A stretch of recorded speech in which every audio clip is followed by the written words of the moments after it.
வணக்க மக்களே, சட்டம் வெளியான மிக முக்கியமான செய்தி ஒன்று வெளியாகி இருக்கிறது. அதாவது விளவலுக்கும் விழுப்புரமா சவுண்டு விட்ட சண்முகமாம் சைலண்டாய் ஆஃப் செய்த எடப்பாடி. வாங்க வீடியோவை மூலமாக கண்டாம். அதாவது தமிழக அரசியல் வரலாற்றிலே இந்த 2026 சட்டமன்ற தேர்தல் முடிவுக்கு பிறகுதான் தமிழக அரசியல் களத்தில் சூடுபிடிக்கும் வகையில் தான் அனைத்து கட்சிகளும் பிளவு மற்றும் உட்கட்சி பூசல் என்பது நாளுக்கு நாள் தீவிரமடைந்திருக்கிறது. அந்த வகையில் தான் அதாவது 3வது இடத்துக்கு தள்ளப்பட்ட அனைத்து இந்திய அண்ணா திராவிட முன்னேற்ற கழகம் என்பது கட்சியின் பிளவு மற்றும் உட்கட்சி விவகாரம் மிகவும் அதிமுக தொண்டர்களையே பெரும் அதிர்ச்சியை ஏற்படுத்தியிருக்கிறது. அதாவது அண்மையில் 4 எம்எல்ஏக்கள் தனது பதவியை ராஜினாமா செய்துவிட்டு மாற்றுக் கட்சியில் இணைந்தது என்பதுதான் அதிமுக தொண்டர்களை பெரும் அதிர்ச்சியை ஏற்படுத்தியிருக்கிறது. அந்த நிலையில் தான் அதாவது மீண்டும் ஒரு எம்எல்ஏவான அதாவது விராலிமலை சட்டமன்ற தொகுதியில் 3 முறை எம்எல்ஏவாக வைத்து வந்த சி விஜயபாஸ்கர் அவர்கள் தனது பதவியை ராஜினாமா செய்திருப்பதும் தமிழக அரசியலிலே ஒரு பெரும் பரபரப்பை கிளப்பியிருக்கிறது.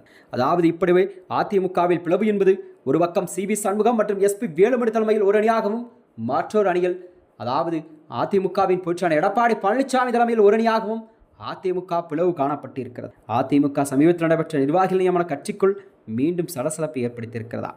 அதாவது தேர்தலுக்கு பிறகு சர்ச்சையில் ஏற்பட்ட பிளவை முடிவுக்கு கொண்டு வருவதற்காகவே பல்வேறு முன்னாள் அமைச்சர்கள் மீண்டும் பொறுப்புகள் கண்டிப்பாக வழங்கப்பட நிலையில்தான் முன்னாள் அமைச்சரான மற்றும் மயிலம் தொகுதி எம்எல்ஏயான சி.வி. சண்முகத்தின் பெயர் பட்டியலில் இடம்பெறாதது குறிப்பிடத்தக்கதா. இதனால் அதிமுகவை அவர் ஓரங்கட்டப்பட்டு விட்டாரா என்ற கேள்வியெல்லாம் அதிமுக வட்டாரத்தில் வெகுவாக எழுந்திருக்கிறது. இந்த 2026 சட்டப்பேரவைத் தேர்தலுக்கு பிறகு அதிமுகவின் உட்கட்சி மோதல் தீவிரமடைந்துள்ளதாம். எடப்பாடி பழனிசாமி தலைமை எதிர்த்து முன்னாள் அமைச்சர் எஸ்.பி. வேலுமணி, சி.வி. சண்முகம் உள்ளிட்டோர் ஆதரவாளர்கள்லாம் அதிமுகவுக்கு எதிராகவே போர்க்கொடியெல்லாம் தூக்கியிருக்கிறார்களாம். சட்டப்பேரவையில் அவர்கள் தனி அணியாக செயல்படுத்தவர் மட்டுமின்றி நம்பிக்கை வாக்கெடுப்பில் தமிழக வெற்றிக் கழக அரசுக்கு ஆதரவாக வாக்களித்ததும் கட்சிக்குள் பெரும் சர்ச்சையை ஏற்படுத்தியிருக்கிறது. இதையடுத்தான் கட்சியின் பல முன்னாள் அமைச்சர் முக்கிய பொறுப்புகள் எல்லாம் பறிக்கப்பட்டிருக்கிறது. மேலும் அவர்கள் ஆதரவாளர்களும் பல்வேறு பதவிகளில் நீக்கப்பட்டிருக்கிறார்கள். இதனால் அதிமுகவில் நீண்ட காலமாக இருந்து வந்த மூத்த நிர்வாகிகள் பலரும் அதிருப்தியில் இருந்தார்களாம்.